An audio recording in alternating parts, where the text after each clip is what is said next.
honors he received when he became head coach at K-State about 6 years ago. And after that, he turned in a stellar record over 5 years with K-State, with 4 NCAA appearances in 5 seasons. Coached 4 All-Americans, was 2010 Big 12 Coach of the Year.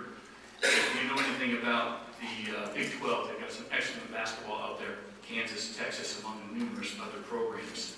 Coach Martin's tough love approach to his basketball players is designed, I think, to help them excel not only on the court, but in their chosen careers after basketball.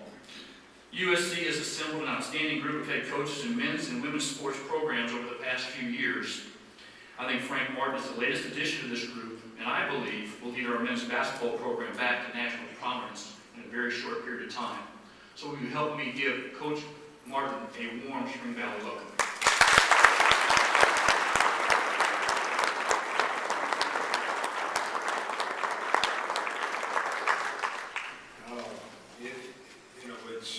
Even though I was in the locker room and that situation took place, you know, it never gets old, and your emotions never change whenever you see something positive take place in the life of a young person. I'll say this, and I'll expand on that in a minute here. One of the first families that I met upon arriving in this wonderful community were the Hannahs. And they were one of the first people that made me feel welcome here. Now, after finding out they brought a Clemson guy to hang out with me, it's making my mind kind of turn a little bit. No, we're all one and the same. You know, we compete on the field and we help each other off on the court, in the field, whatever it may be. It's an awesome thing. I just said on the radio today, nothing would make me feel better. If Clemson can compete for an ACC championship in basketball, we can compete for an SEC championship in basketball. It makes our community in the state a heck of a lot better. That's what we should all be striving for.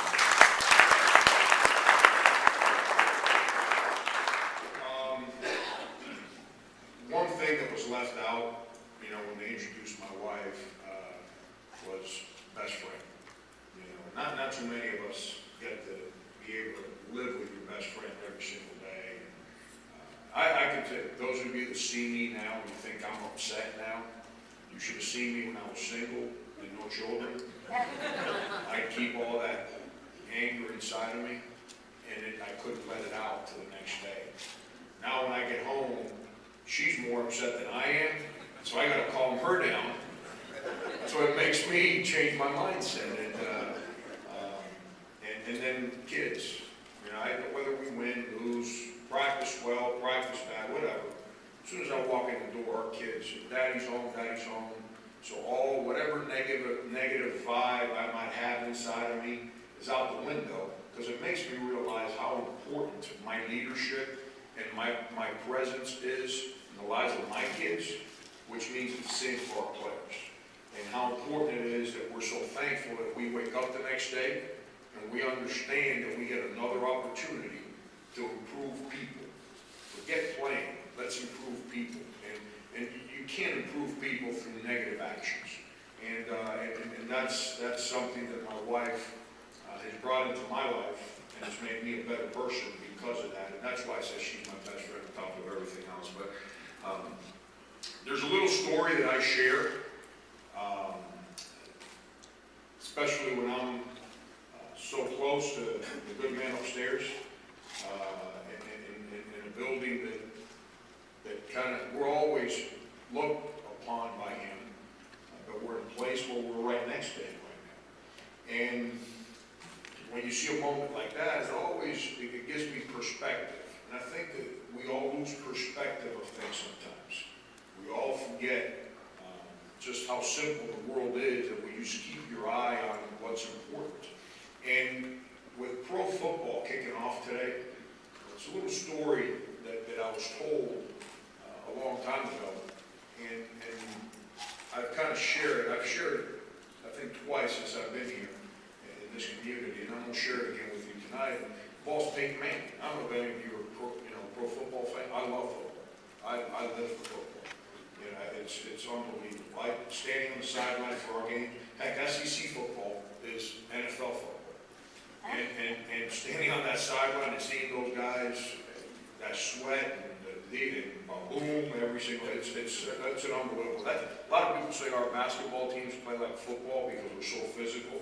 Well, it's kind of the sport I grew up loving it. But, you know, Peyton Manning kicks off the NFL season tonight. And I'm a big fan of people that succeed. What makes them succeed? How do they succeed? I try to study those folks, whether they be sergeants in the military or generals or quarterbacks or IBM leadership, whatever. That's what I try to study. I try to figure out what do they do to get so many people to believe in them. Peyton Manning is one of them. But the day comes when it's time for Peyton to move on to eternity. And he takes that elevator upstairs and the doors open up and he's walking in eternity with everything good for the rest of his life, without ever sinning or anything or whatever it may be. And now he goes and stands next to the good man upstairs, and the good man upstairs is walking him across heaven, showing him his home for eternity. And he gets in front of this little home, and the good man upstairs looks at Peyton Manning and says, "This is where you're going to live at for eternity. This is your eternal home." And Peyton looks at it, and it's a nice, simple home. And then he kind of looks to his left, and he sees this mansion down the block, and it's got New England Patriot memorabilia everywhere. It's got banners and flags and the whole deal. And it's 10 times the size of his house. So he looks at the good man and he says, "Sir, I understand on earth that I always had to be second fiddle. I tried to do everything right in the communities. I tried to lead people.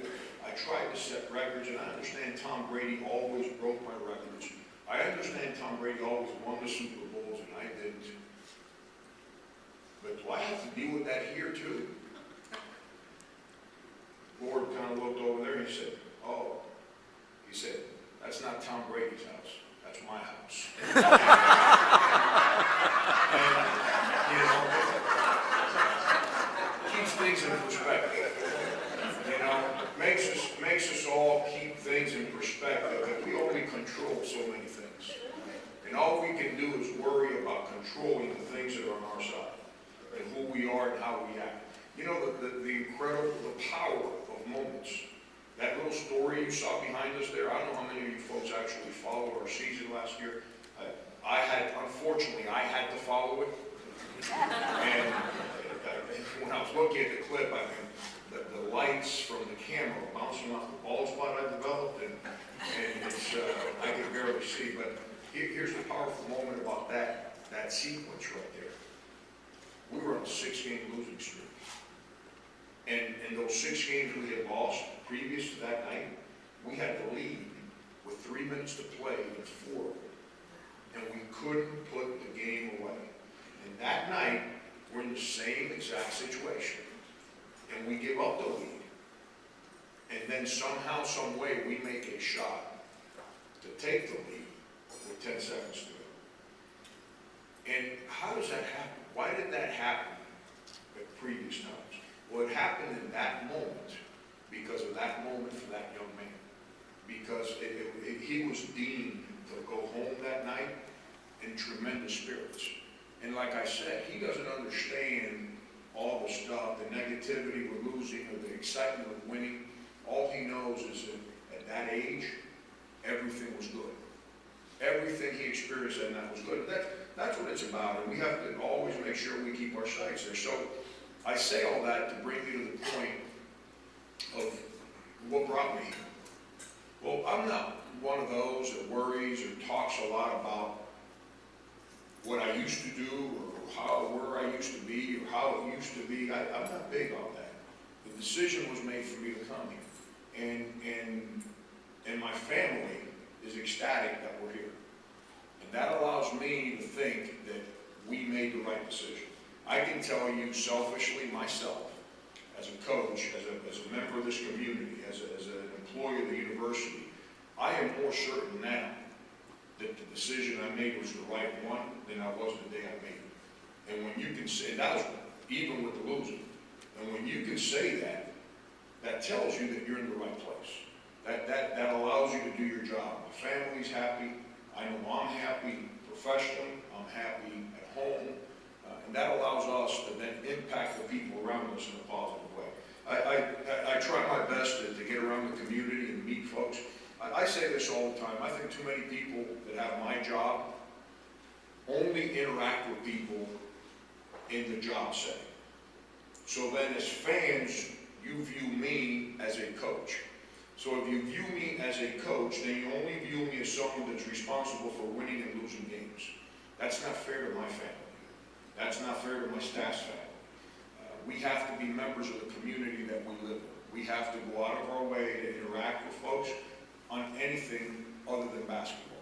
We have to make sure, just like I ask our players and I ask our fans, when you come in the arena, I want you to believe with us when we lose. I want you to celebrate with us when we win.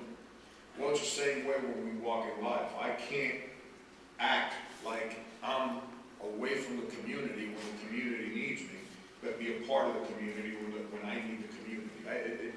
We got to walk it both ways, and those are things that I try to do. I try to really connect with where we live, and it's all in fairness to what's home, because this is our home now. New York, my wife was born there. Miami, I was born there.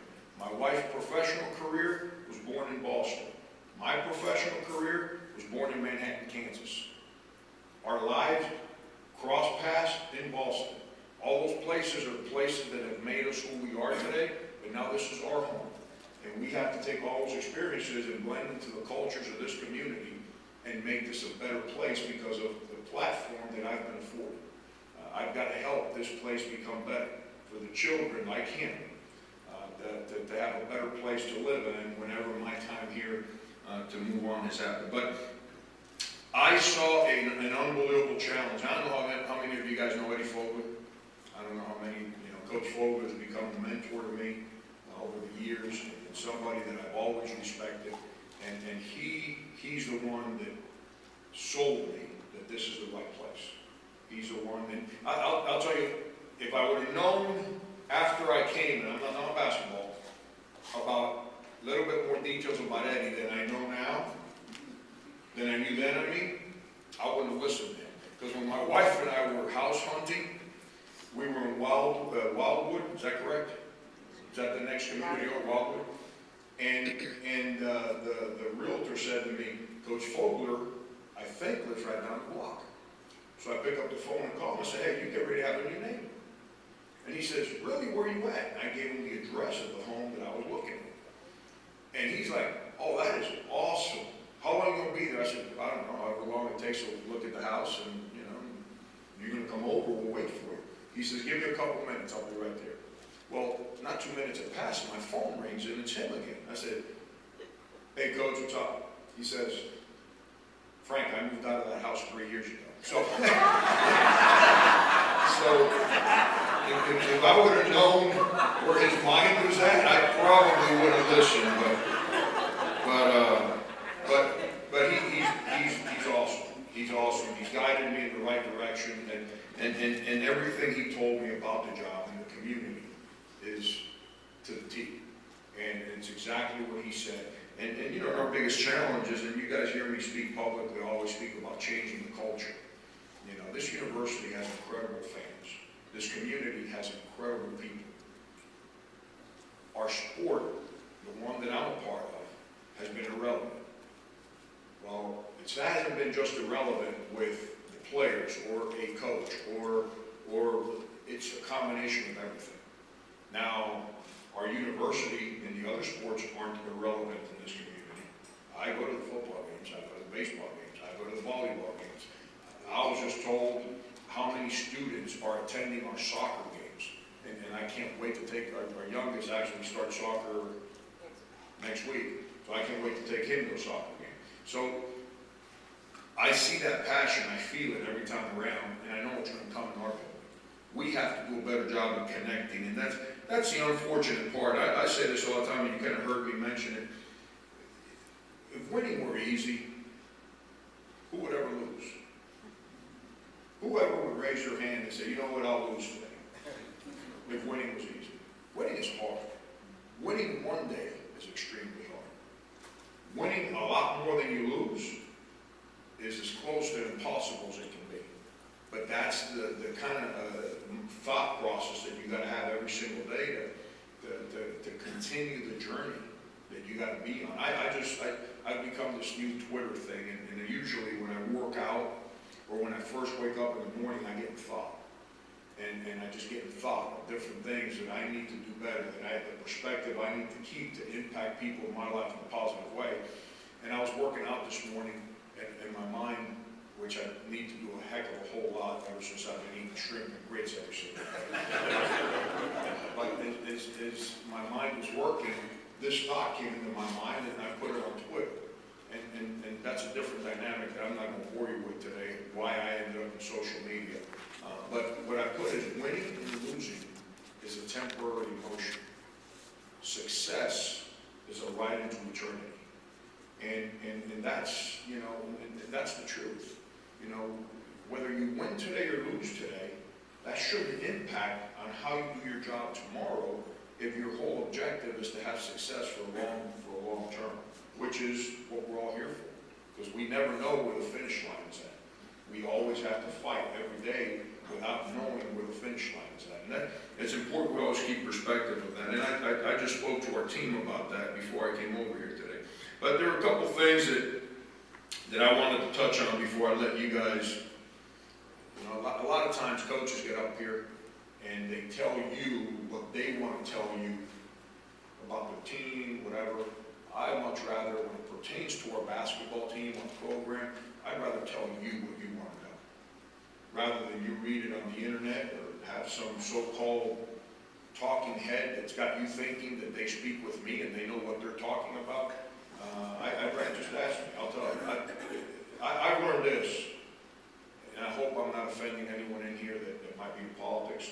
Politically correct and me are two different sentences. I'm going to tell you what I feel is the truth in my walk of life. I'm not going to tell you what I think you want to hear. I'm going to tell you what my perspective is. And I'm going to listen to your perspective.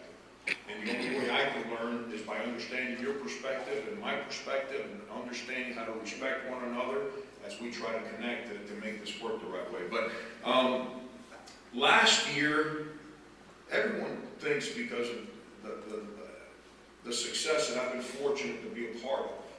And it's not because I've got a magic wand, it's because I've been fortunate to be around incredible players, incredible people that have sacrificed to try and do things the way I ask them to do. And that unity, that toughness, that commitment, that loyalty has allowed our teams to find success. Well, winning and losing is not what I pay attention to. Obviously, when the game starts, I'm paying attention to score. I'm making decisions to help us win. You know, the best questions that fans will always ask is, you know, say, or they'll ask the radio, they won't ask me. Why does he play that guy? He should be playing that guy. I'm like, I think I bleed it every day, or my decisions are trying to win the game. If I thought that guy's going to help us win, then I would have played him. You know, it's not like I play who looks good or who talks to me in the office. And any of us that have been involved in sports or in any walk of life where you've got to understand that sometimes it's not one of your favorite people that's actually out there performing because you might not agree with how they do certain things, but there's a unselfish respect for everyone else in that room that when it comes to basketball and to the way they represent certain things, they've earned the right to go out there and play. And I try to keep my perspective on that, not in winning and losing. So even though the losses were frustrating, I'd go home frustrated. My perspective is to wake up the next day and feel fortunate that I got the job I got, that I live in such an incredible place, and that there's a group of guys in that locker room the next day that expect me to reintroduce confidence into their bodies so they can do their jobs again that following day. And it's what I try to do. It's the perspective that I try to keep in helping our guys. So the season wasn't hard on me because of wins and losses. We're all miserable when we lose. A friend of mine said to me, because of the internet, coaches, it's not a fun time. And I said, what do you mean by that? He said, well, winning is relief, losing is misery. And it's true. Because when you win a game, everyone thinks winning's easy. Everyone that's not believing it thinks winning is easy. Are you kidding me? They should win that game. We never keep perspective that the people on the other side, maybe they probably practice hard and run hard and got good players too. And so when you don't win, you're miserable. And when you do win, you're kind of relieved because you get to at least sleep one night before you enter that same emotional state the following day. But there's different things that needed to change, and they are changing. We created a foundation for what our program will be about last year. Now, I understand. Listen, when I took the job, I understand that we all, because of social media, I'm in it, so I read it, I hear it. A lot of coaches tell you, I don't read the newspapers, I don't listen to sports talk. I do all of that. You know why I do it? Because I have to deal with every single person that I just described. So I have to understand what they do, what they say, where they come from, to prepare myself to deal with them in a press conference where we're sitting like we are today, and they want to ask that one question that I really want to look at them and say, did you ever get past the third grade? You know? But you can't say that, because if you say that, they make you out to be the bad guy. You know, and so you have to be able to answer. I'll give you a real quick, and I'm going to open up for questions in a second here. We were K-State, and we're number 5 or 6 in the country. Missouri's number 8 in the country.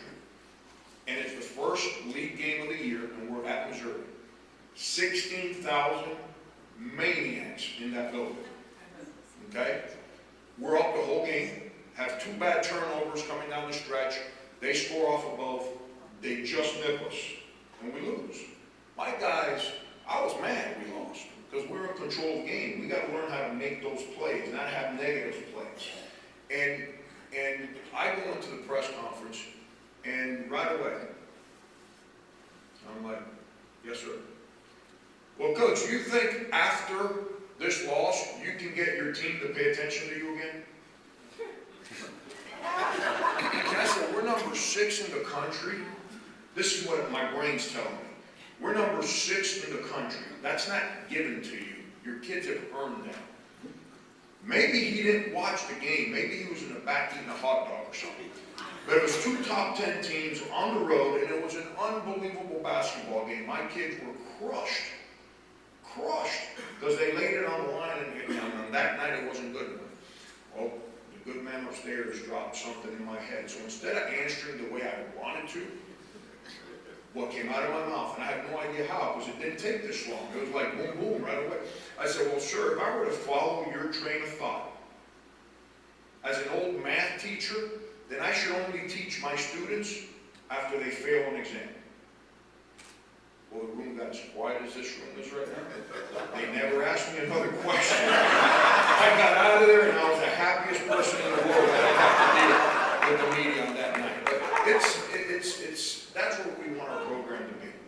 We want to have our program in place where when I say we, I include my bosses, I include our community, our alums, our former players, people that are fans of USC, people that are not fans of USC, where they all expect us to win. So when we're in that moment, and unfortunately we can't get it done on a certain night, we're all disappointed.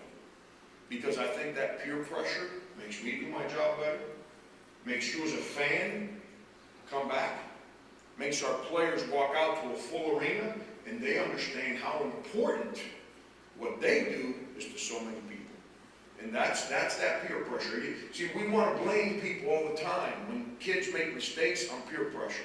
Well, he got in the car with those people that were up to no good, peer pressure. Well, guess what?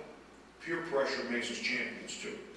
Because positive peer pressure makes us stay the course to do things the right way. because we owe it to the people who believe in us. And that's what we got to create in our program. And then lastly, the whole dynamic of our schedule needed to change. Now, for those of you that read our schedule, that changed. I'm not here to compete with football. I need Steve Spurrier to be here for 10 more years. I need him to recruit A.J. Davey and Clowney every single day. You know why? Because that Block C has been on television all spring, all summer, 24 hours a day, and it will continue to be on TV until whatever, January, whatever, good Lord allows them to play that last game of the year. That's powerful in my business. When I call kids and I say where I'm at, they immediately know what the school is. They understand. You know this, Coach, are your fans that crazy in basketball? Oh my God. Because they see it. They see it on television, which is our most powerful mechanism to connect with people and recruit. And we got to make sure we understand that. But with all that said, when it pertains to our team, our schedule needs to get better. I want big-time players. I want big-time people. Big-time people who are big-time players want to play in big-time games. And I'm cheating them if I don't put them in those places where they play those kind of games, where they get to play on television. Some people like to do their work and kind of hide it. I like our players to do the work and show it to the world. Show it to the world that they got pride in who they are. Don't try and do it behind closed doors somewhere. And so we want to get on TV as much as we can. But I know 2 o'clock is the target date, and we got that counter back there, and I do want to answer your questions. And I have nowhere to go. So when I'm done, if you guys want to ask me some questions, I got another 20, 25 minutes to be around. But at the same time, I do want to answer some of your questions. Yes, ma'am. I understand that you really do know how to stay the course. I read an article about your courting of your wife. Oh, boy. And I understand that it took, was it 7 acts, maybe? You're embarrassing me. It was a great story. I'd be more than happy to share that with you, but I'm telling you. we might be here like till 3, not 2. True story, she turned me down about 6 times. And, you know, when you read in the media that I'm supposedly this real good recruiter, forget about recruiting players. 7th time, I finally figured out a way to trick her to go out to dinner with me. And the charm was not in who I was, as she thought that she was going to dinner with the basketball staff. And she was an employee of the university, and we were taking her out to thank her. Little did she know that I was the only member that was attending.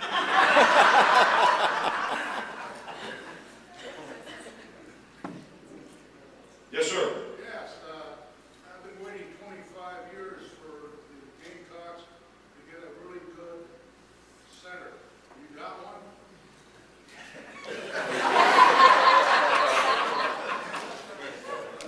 I tried to talk Gary Greger out of retirement last night. I was with Gary last night. I said, you sure you don't want to come back and play a couple more games? We've got one. He wants to play like a point guard, and I need him to play like a center. And that's the challenge. I'll tell you a quick story about him. He wants to show me that he can shoot threes. And I said, I really don't care.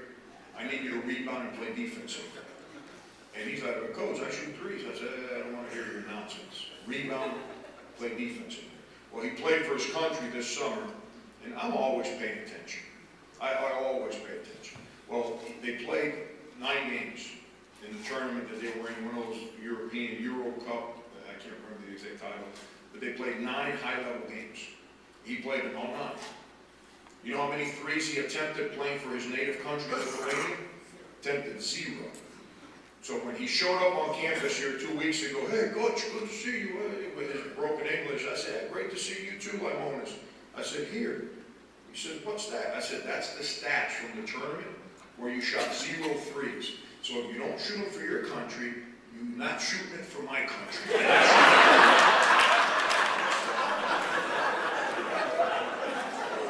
But that's, when you read the sites, that's our #1 priority right now in recruiting.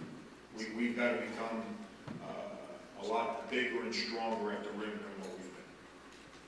Yes, sir. Two areas of concern watching your teams last year. One, you lacked a true shooter from three-point range on a consistent basis, and you're kind of undersized team. However, now we've had a lot of your taller opponents. You see decreases in both those areas this year. Well, that's one thing I used to tell my one assistant, Matt Figure, all the time. He'd say, hey, we're leading, this was till about mid-January, then we kind of slid down a little bit. We're leading the SEC in offensive rebounding. And I'd say to him, well, that's awesome. Maybe if you can get some of your guards to make some shots, we didn't have to rebound that much. You know, but it's, rebounding's an effort play. And people that don't rebound are selfish. That's the way I see it. And I think, as Pat Riley said it, rebounds bring rings, and that made a lot of sense when I heard that, because I've always believed in rebounding, because it's an effort play. I think we've got guys that can shoot it a little better. I don't know if anyone ever speaks in front of folks and you got your notes on your phone, bad idea. This thing hasn't stopped ringing since I've been out here. But we've got to shoot it better. If we would have made 10, 12 more shots last year, threes, twos, it don't matter, we probably win 4 or 5 more games. Just with 10 or 12 more shots. And we missed too many. We got to make more. And then from a size standpoint, we got to get bigger. We have gotten bigger. Now we've got a different dynamic. We're 18. And if you remember what we were like when we were 18, think about this, collegiate sports is the only billion-dollar corporation in the world that's run by 18-year-olds. Think about that. Most 18-year-olds are worried about making copies at the local copier machine and bringing it over to the guy in the tie that's sitting in the back somewhere. In our business, we depend on 18-year-olds to run the business. So patience is going to be a key word in my vocabulary this year. A couple more. I know it's 1:58 and I was giving the marching orders. Yes, sir. How the local players do, the recruits coming in? Yeah. You know, Mr. Han, I kept hearing about there's not enough good players in the state of South Carolina. They're good enough to me from what I see. You know, and I was at a function and Tyrone Corbin and I were in there. And actually it was a function my wife ran back in the spring. And they asked me the question, well, how are we going to change this? I said, making sure guys like Tyrone Corbin don't go play somewhere else. They play here. And we think it's good. And it's like everywhere else. I'm sure there's going to be some years where there's not, like you need a point guard and there's no point guard. So you've got to be able to go get you a real good point guard somewhere else. And that comes from that nonstop grind of recruiting. But I think it's good. We've got, obviously I can't say names, but I'm in the right community right now. Some young men that are as good as any out there in the whole country. And we got to do our jobs to keep them in school here. So if you guys happen to know the people I'm speaking about, come to the games. So when those other schools tell them, don't go play there because no one goes, can't win that argument, and then you see them, hug them and kiss them.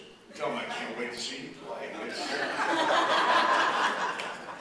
Great to be a part of your community. Whatever we can ever do, whether it's me, my family, or our basketball team, to make an impact to what we all call home, that's what we're here for. Thank you so much.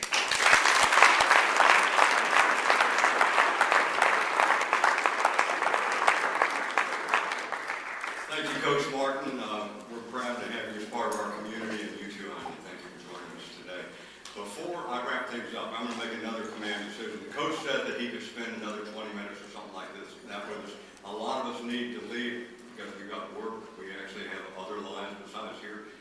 Those who want to leave, that's fine. Otherwise, and this is a little bit different than we usually do, so it's not one-on-one. Maybe we'll ask the coach to come back up and take the microphone again. And if there's some questions that he would like to have, why don't we just do that? Before I wrap up with this, I want to recognize a member and his wife, Riley and Ruth Ziegler, celebrated their 50th anniversary this past weekend. Very good.